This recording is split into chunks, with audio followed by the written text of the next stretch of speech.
What happened to being in a situation where you can have patience so long as you see progress? To lead the league in penalties is inexcusable. 2 straight weeks, we've seen a defense get shredded on the ground and as a result, give up big plays in the air. Yes, there were some positives. This is not a one-sided negative affair. This is not an ugly where you're striving to even find some bad and it's just all ugly. They didn't get blown out of their home stadium by any means. And Jalen Hurts, in a max capacity asked to throw the football, had some pretty good throws and looked like he had some accuracy issues solved or at least improved from last week.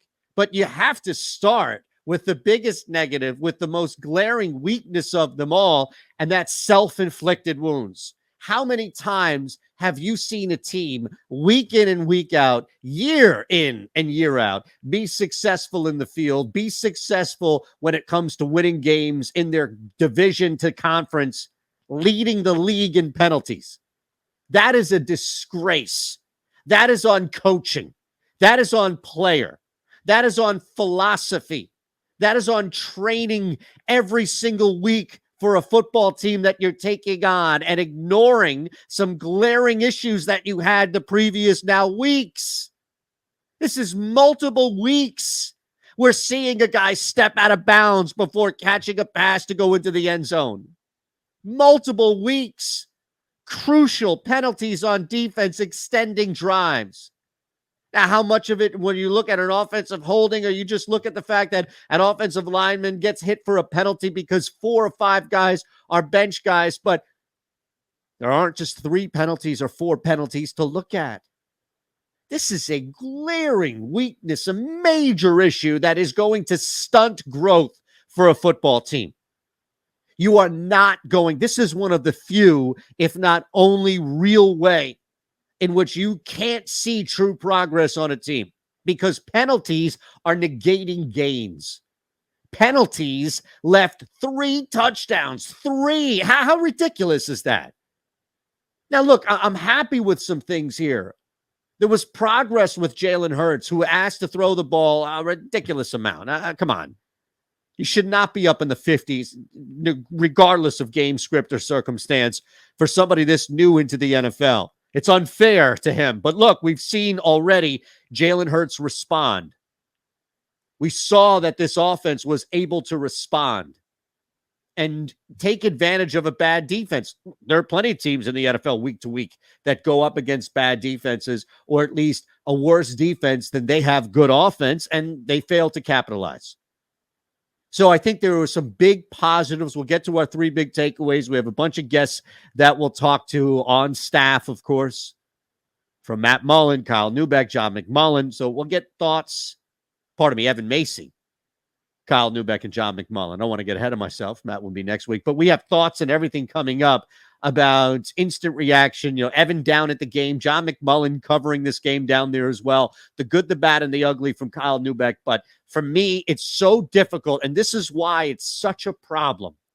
It's so difficult to get around the penalties. It's such a it will gut you. Nonstop. It will gut you. It will gut drives. It will extend drives on defense, and it will stunt your growth. This team and this season is all about growth. This team this year is about seeing what you have, and you can't do that right now unless you get something on the field that you can point to and, that play worked. But you keep relying on, well, it's going to work next time. It's going to work next time. Not when you're making these mistakes. And if things were to happen in a vacuum where this was the first time somebody stepped out of bounds before coming back in to score a touchdown that was negated because the guy stepped out of bounds, then maybe you don't bring up Devonta Smith stepping out of bounds. But this is now 2 straight weeks we've seen this. This is something that can be controlled. And I'm sorry, but you can't talk about teaching moments. You can't talk about growing as a team and not take advantage of those teaching moments. You can't just sit somebody down. As a teacher, as a mentor, as somebody in a position of influence and correction, you can't sit somebody down and say, now this is a teaching moment, and just walk away and just act like that was enough. This is not Michael Scott in the office walking out screaming, I declare bankruptcy. I declare this a teaching moment. Nick Sirianni with his 16 highlighters in his visor declaring this a teaching moment. Well, you have to teach. You have to explain what the problem is. We'll get to the three big takeaways. And number one is not the penalties. Number one is something that can also be controlled and is possibly even more infuriating than the penalties themselves. It's a busy post flight as we recap another loss for the Philadelphia Eagles on Philly Voice Sports. All right, let's bring in John McMullen at JF McMullen. You read him here weekly on Philly Voice. He's everywhere when it comes to the Philadelphia Eagles and National Football League.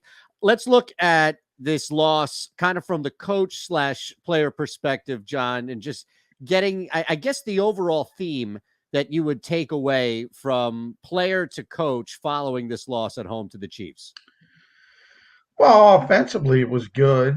You kind of try to figure out how much of that, because the Chiefs defense is probably every bit as bad as the Chiefs offense is good, Yeah, if that makes sense. So part of absolutely. it, you kind of try to figure out how much of it was just playing against a bad defense, but you got to give the team credit. I mean, they hung in there for a while, and obviously the Kansas City offense was just it wasn't even body blow after body blow. It was knockout blow.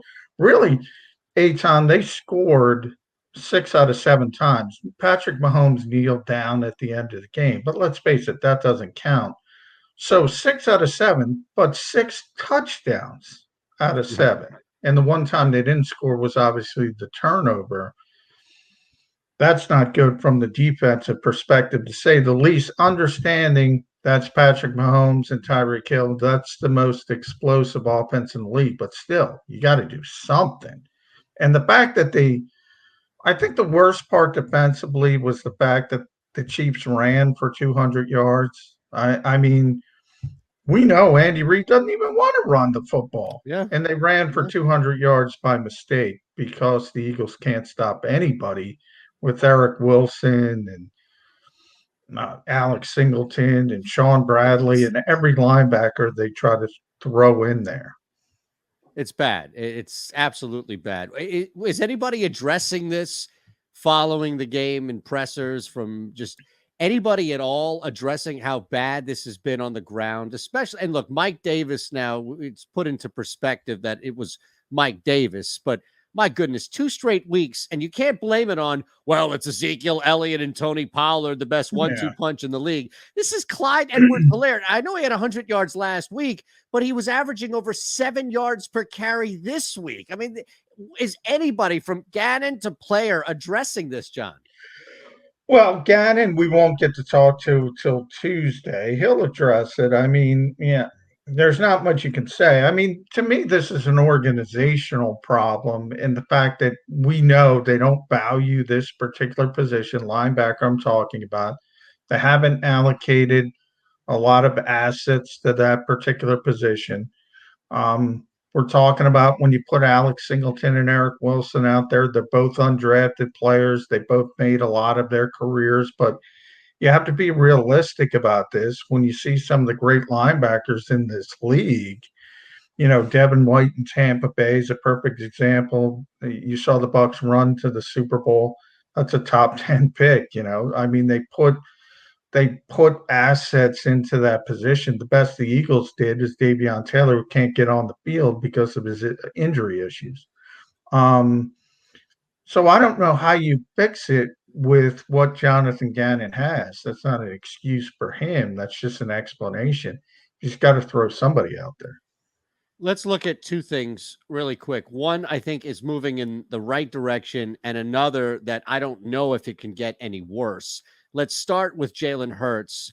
Looking at Jalen Hurts from Atlanta through Sunday against the Chiefs, is he moving in the right direction, upward trajectory at the very least? Well, I thought he played well for the most part today. I thought he was helped by the game plan. They sort of went back to that Atlanta-like game plan. All the quick throws, get the football out very quickly. Don't have him hold on to the football. some of the accuracy issues are still there. He had a touchdown to Zach Ertz on that first drive, just badly overthrew the football. There was another throw to Greg Ward that would have been a Yeah, touchdown. that's more on Ward, though, right?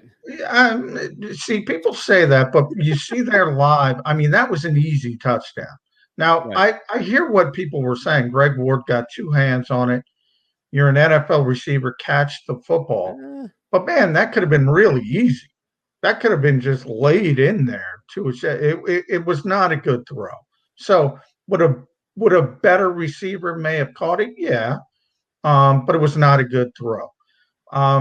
Later, you saw a great out pattern to Zach Ertz down the field. That was a perfect throw. You saw another one on the other side of the field. Devonta Smith had to use every bit of length to haul it in.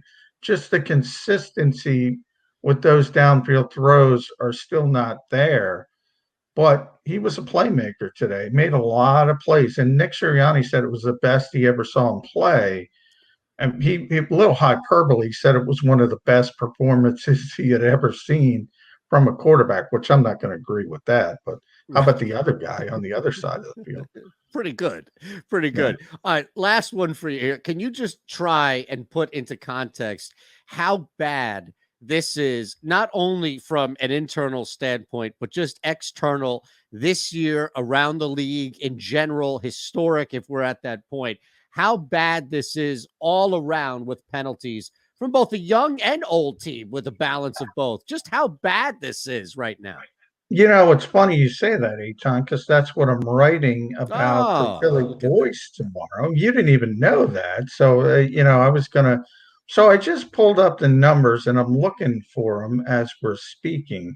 The Eagles are on pace for 187 penalties this season. The record is the 2011. Then they were the Oakland Raiders, of course. So that would be a 13% increase from the all-time record, which is destroying the all-time record, essentially. Right. And it's today, the Raiders, like a team with a history of that, like the connotation. Exactly. Yeah. I mean, my goodness, of all people. And 3 touchdowns were taken off the board by penalties. 3 touchdowns. And by the way, I hate to break this to Eagles fans, every single one of them was legit. Every single one of them was legit. Obviously, the most obvious was Devonta Smith stepping out of bounds before coming back inbounds. Yep. That rub route, J.J. Arcega-Whiteside, I know Nick Sirianni was upset. Jason Kelsey was obviously upset. Guess what? You got to show some subtlety. They're going to throw that every time if you don't do it with a little more subtlety, and they did. And then Andre Dillard got caught downfield. And Nick Sirianni, by the way, I asked him that in the press conference. He said it wasn't Andre's fault. That's a timing play. That football is going to come out from Jalen Hurts on time, or the linemen are told to be downfield and start blocking. So, but John, real quick, we saw that last week on one of Jalen Hurts' best throws negated because he held the ball too long, and it's kind of like, at some point we're going to have to look at these and say these are stringing together teaching moments that have been lost. Are you confident on your way out? Are you confident that Lane Johnson's back for Carolina? Don't know. I hope he's back. It was kind of a weird situation, happened about 2 hours. I know the Eagles were planning on starting Jack Driscoll at right guard. So they got that information very late in the process, and we'll find out more. They didn't want to talk about what was going on. I kind of hesitate to say, but hopefully he's back. And obviously, by the way, I want to say, absent of Lane Johnson, the offensive line was not an issue at all. Right. And that was one of the positive parts of this game, because they're down 80% since week 1. The only guy left standing, as always, Jason Kelsey, from that week 1 starting lineup. And they did well for the most part. Thanks, John. Thanks, Eytan.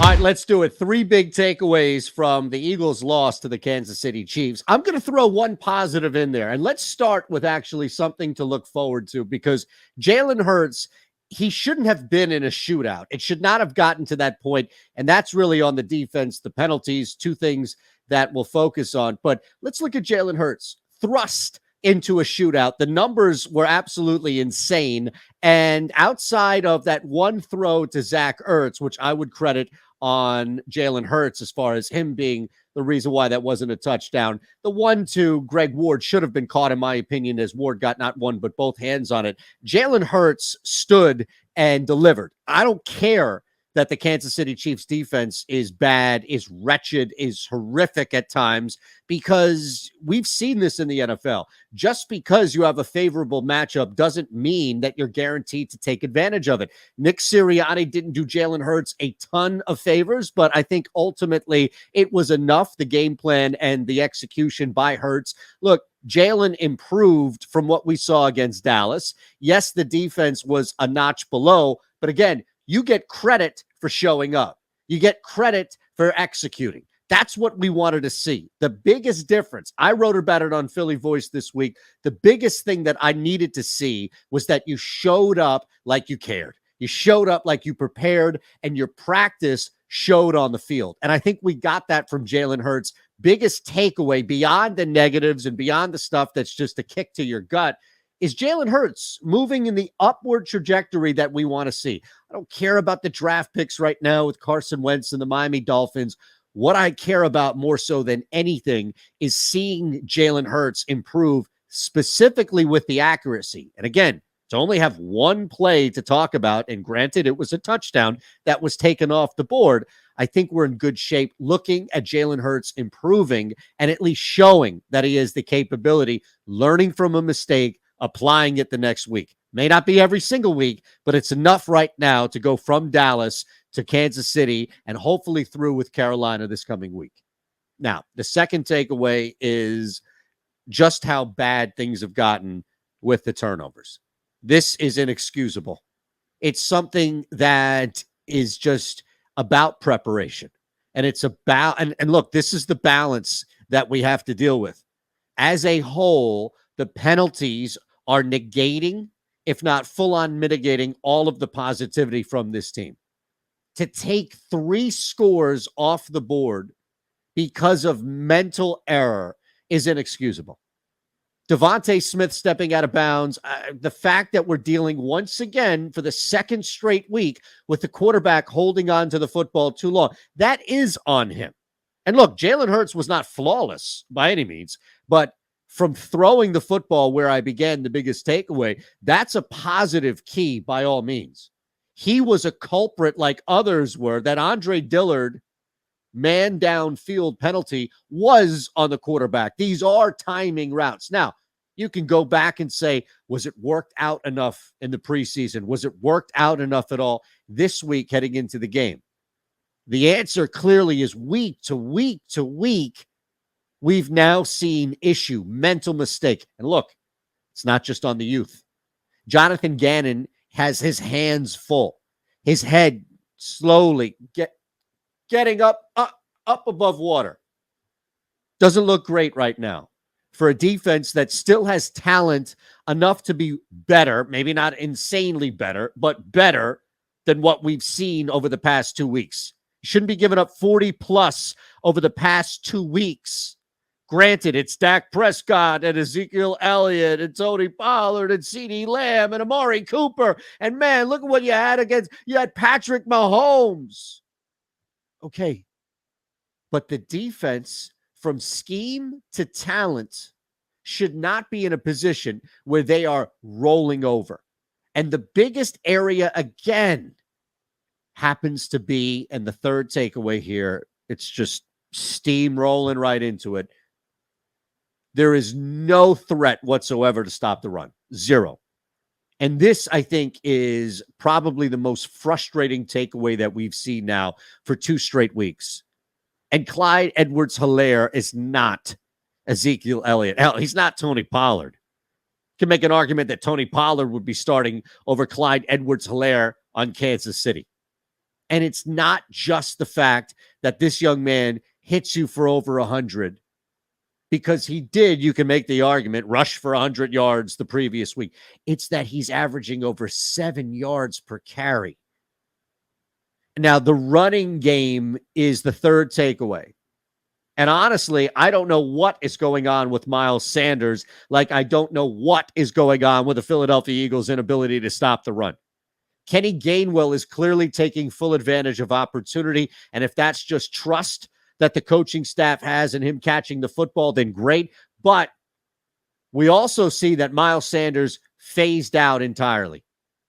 He no longer appears to be anything more than backup snap material right now. And look, there's a balance, but they're also not running the football, as you saw how many times Jalen Hurts threw the football.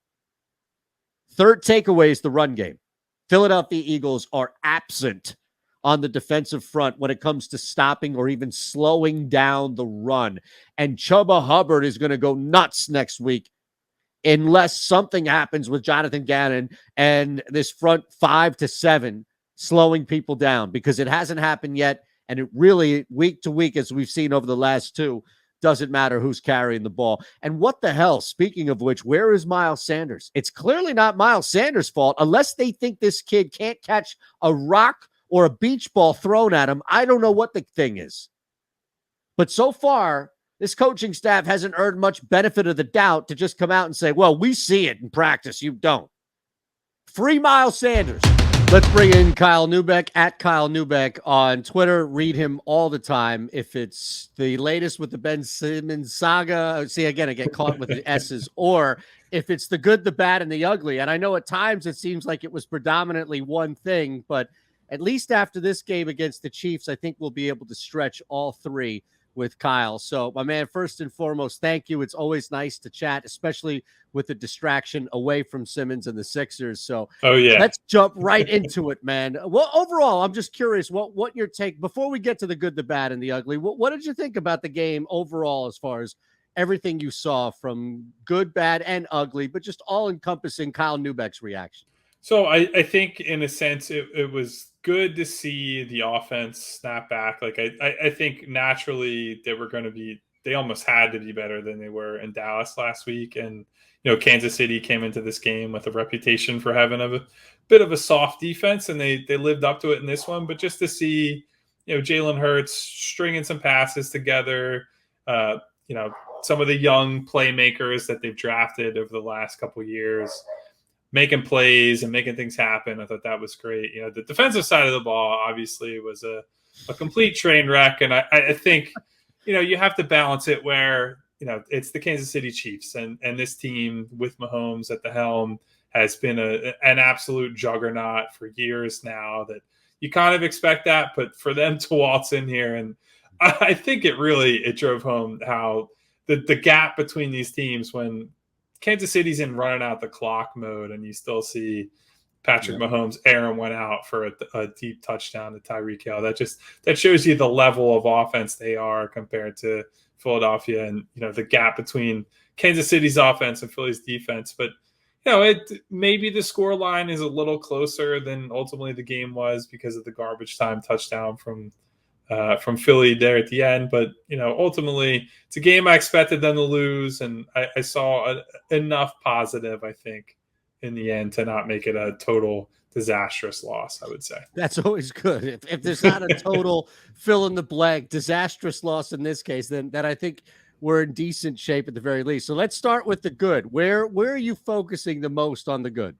I would say the rookie playmakers, first and foremost. I think Devonta Smith and Kenneth Gainwell, both those guys had, they're different sort of games, but good games in their own ways. I think, Smith is a guy that we talked about, I believe, after their win against Atlanta in week one, that, the technique that we saw him win with in week one, it didn't really matter too much in weeks 2 and 3 against Dallas and against San Francisco. Maybe those are plays that Jalen Hurts left on the table. Maybe Smith was not getting open as much. I think this was his first 100+ yard game today. I think what you really saw was they went to him more on those intermediate throws, the intermediate routes, that those reemerged after we basically didn't see him involved in that kind of way at all the last couple of weeks. So that was nice to see. He made some nice plays down the sideline too. That was excellent to see. And then Kenneth Gainwell, I think, was the big, I would say the surprise story of today, where he was involved in the passing game in a big way. They had a lot of trouble in the red zone. And, of course, the smallest guy probably on the field on the offense is the guy who ends up punching it in on a run late in the game in the fourth quarter.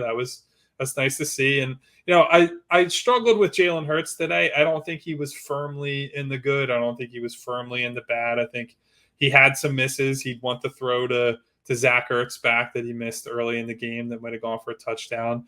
He had a lot of good plays that, he had plays taken off the board that some of his best plays of the day got wiped out by penalties that were really no fault of his own. So he falls in that in-between area. I want to mention him here just because he did put up some good numbers today. But I would say overall, the offense probably falls in the good. Anytime you put up 30 points, even if it's in a game where the defense gives up 42 and you end up losing the game and some of that's in garbage time, I still think ultimately this is one that there's a lot of good to take from this game. That does feed though into the bad, because I feel like in a game like this, you're not struggling by any means to have your choice of what really jumps out as fundamentally bad with this loss, right? Yeah, I guess so. We'll start with the bad. You have to go with the defense, and I struggled in the recap. I actually said this almost outright that when you give up that many points to even a team as good as Kansas City, and when you get run on the way they did, like it's one thing, Patrick Mahomes and all these weapons through the air. If he just makes a bunch of throws and he beats you with his ability to improvise, and Tyreek Hill is impossible to cover. Travis Kelce, impossible to cover. If they beat you through the air, you live with that. But I think the problem was they were so unable to stop the run that, when the Eagles then are committing more bodies to stop the run, then it's like, okay, now you have Tyreek Hill in single coverage with somebody, or Tyreek Hill is matched up, or Eric Wilson is covering Tyreek Hill on a big play. And it's like, yeah, that is not at all where you want to be as a defense. Like the matchups were bad a lot of the time. I think you're really starting to see the lack of care they've showed in addressing the linebacker position. Like when teams are blocking up front and they're beating the defensive line, the Eagles have nothing in the linebacking core to make up for that. Like they're not shedding blockers, they're not hitting gaps, they're not making up for, if the boys in the trenches aren't getting the job done, that's basically a guaranteed 5 to 10 yard run, if not more, on some of these plays. So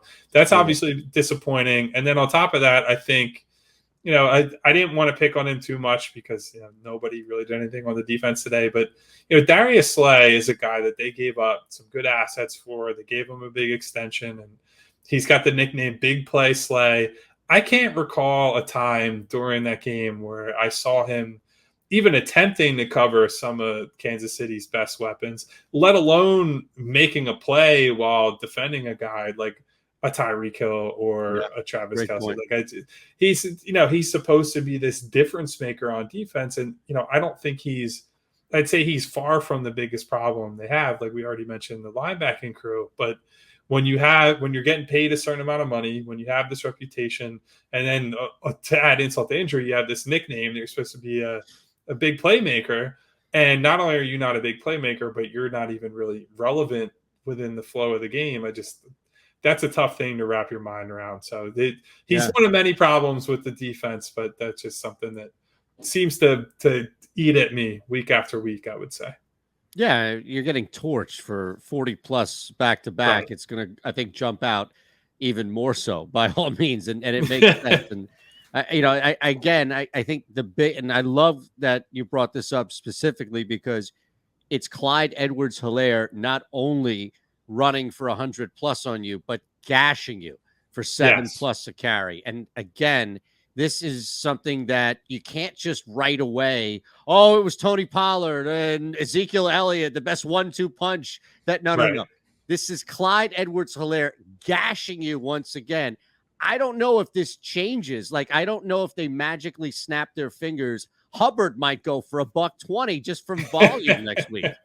Well, and so the problem is, like, once they did not look great against the run early this season, but as soon as Brandon Graham went down, not that he's like the all-consuming run stopper on that line, but there's been a noticeable difference in how they've been able to stop the run, or I should say how they haven't been able to stop the run since BG went down. Like, he's obviously a very important player for this defense. And the further they get into their depth, the more you see that, and the more they have to rely on the starters at linebacker, who very clearly are not good. Like, you brought up the rushers today for Kansas City.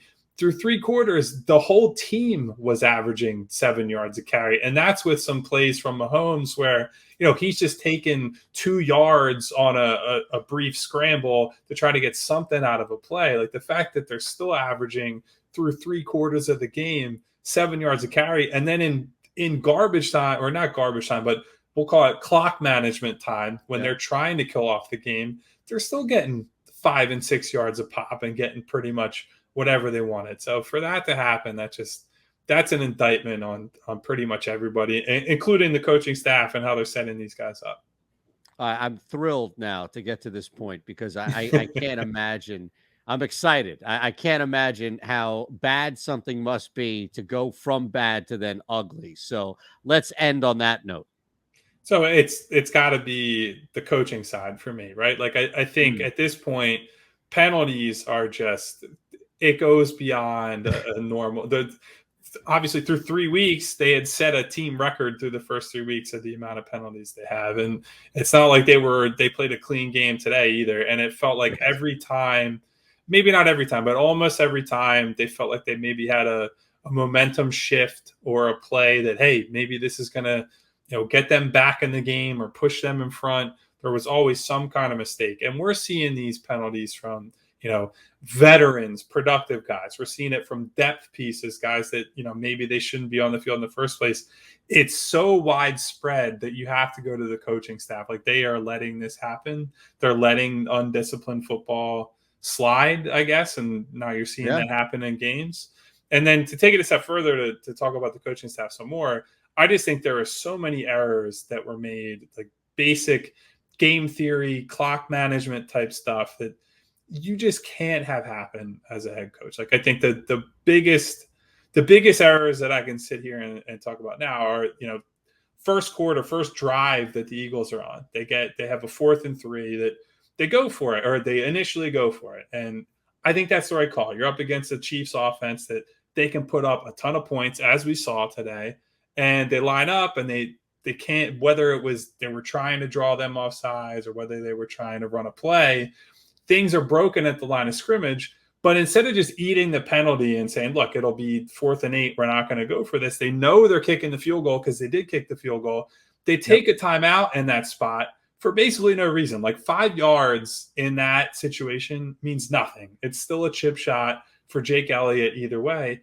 And that actually was a big deal later, because when they're in their 2-minute drill and Jalen Hurts is marching them down the field, they have a situation where I want to say there was, maybe 38 seconds left when they line up for a play. And it's a play where if you have 3 timeouts, it's an obvious timeout call. And Nick Sirianni or Jalen Hurts are saying, hey, we're taking time here. We'll line up, we'll make our best play, get our best guys on the field. Instead, they feel rushed because they only have 2 timeouts. The clock's dwindling. And what ends up happening is they rush to the line of scrimmage, and Jalen Hurts gets sacked and he fumbles the ball. And that's basically the end of the half. And that's a huge, huge, huge mistake that it was bad in the moment, but it's made even worse by the fact that they only reached that in the first place because of an earlier error with clock management. And so you see, I feel like we've seen a bunch of these sort of little mistakes that turn into big mistakes over the first few weeks. And, I feel like there's a level of irony that this happened against Andy Reid, that, that was one of the big knocks against him during his Eagles tenure, is maybe he was great with they had a great scheme and they got the most out of what they had and all that. But, when it came down to managing the game and the big spots, that was always something he struggled with that he eventually got better at. Yep. And now I feel like we're back in that same position. So it felt like poetic justice in a way. So that I have not been impressed whether it was this game or overall with Nick Sirianni's ability to manage those moments. And I think the shame of it is like, and I wrote this in the column and I've said this a million times, that's something that kids who play Madden who are like 12 years old understand. Like, you don't use timeouts unless you really need them. And when you really need them is at the end of halves. Like there's no justification for calling a timeout unless somebody is like dead on the field within the first few minutes of a game. There are almost no scenarios where you need to do that. So that's stuff that's so basic that you could have a 13-year-old in the booth with a headset on who his only football experience is playing video games. And he would tell you, this is stupid. Don't do that. And maybe they need to hire somebody that's going to tell them. I don't know what the fix is, but that kind of stuff just drives me nuts. No, usually there's a lot of money on a tournament, right? Or two that this young man might or woman might be playing and this kid might be playing in, by all means. So there are high stakes involved. And if you call a timeout in the first quarter, you burn something stupid or you don't use it when you should towards the end of the first half. That's the difference, man. First or third or not placing at all with money. So absolutely, I trust that 13-year-old kid who won a Madden tournament over Sirianni at this point. And look, sorry, go ahead. No, it's just like, it just seems crazy to me because that's not, at that point, it's not even football. It's more game theory. It's like, okay, what is the value of this? It's the same thing with challenges. It's the reason why, maybe there's an iffy catch on the sideline that ends up, a team goes from 1st and 10 to like 2nd and 4. You don't challenge that even if you don't think it's a catch, because all you're gaining ultimately is like that's 6 yards on first down. And like these guys this is drilled into them. They have all kinds of, like, the Eagles are very, very analytics friendly. Like they know this stuff. There's no expected value here. There's no reason to call a timeout. There's no reason to challenge this, so on and so on and so on and so on. And Sirianni is young enough that, he's brought up in a football environment where the numbers and like all the side effects of doing this stuff, it is at the forefront of his mind. He's not some dinosaur that has done things the same way his whole life. So like, that's why it's really disappointing to me. You hire a young coach because they're supposed to get this stuff. It's the rest of the things that they're allowed to, and, we afford them to grow into. So for it to be such a struggle, and for them to, on top of this, like the conservatism they showed at times to kick field goals, when, look, you saw that your defense couldn't stop anybody today. Shredded. Yep. And so you have to, every drive has to be, we score a touchdown or we're giving up points the other way. Like that has to be the mentality. And I didn't see that today either, which I think was a miscalculation on their part. Thanks, Kyle. Anytime. All right, let's wind down. Look ahead to the Carolina game. I think from an offensive standpoint, Jalen Hurts and this team, if they can clean up some mistakes, we'll see what happens with Lane Johnson returning. The offensive line was not a culprit by any means, but this Carolina Panthers defense is going to be one, if not the best, that they've faced all year. They will be better than Dallas. They sure as hell are going to be better than Kansas City. This is where you're going to be involved in a dogfight unless you can do one of two things. And hopefully Nick Sirianni looks at it like two things in sequence. This is really where you need to pay attention to the run and try and soften up that Carolina front. And also take some shots. Soften up that defense. Put Jalen Hurts on the ground and make him a threat to run the football. This should be an approach like we've seen, not necessarily a poor man's, but a little bit of a scaled back from a talent standpoint. You've got 3 kids here who you can effectively run the football with.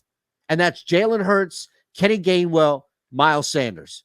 Remind you of something? Again, a little bit of a lighter version of what we've seen healthy of the Baltimore Ravens backfield. Use Jalen Hurts, set up some plays. We know that he can throw it deep. It's going to do wonders for Watkins, for Smith, for both tight ends. That's the key here. You have to run, but really commit to it to soften up this Carolina defense. And then use Jalen Hurts, use that deep threat that you have from multiple guys with speed downfield and take some shots. This can be an opportunity here for the Eagles to steal one on the road and kind of validate what's been happening as far as teaching moments. And last, it's as simple as it gets.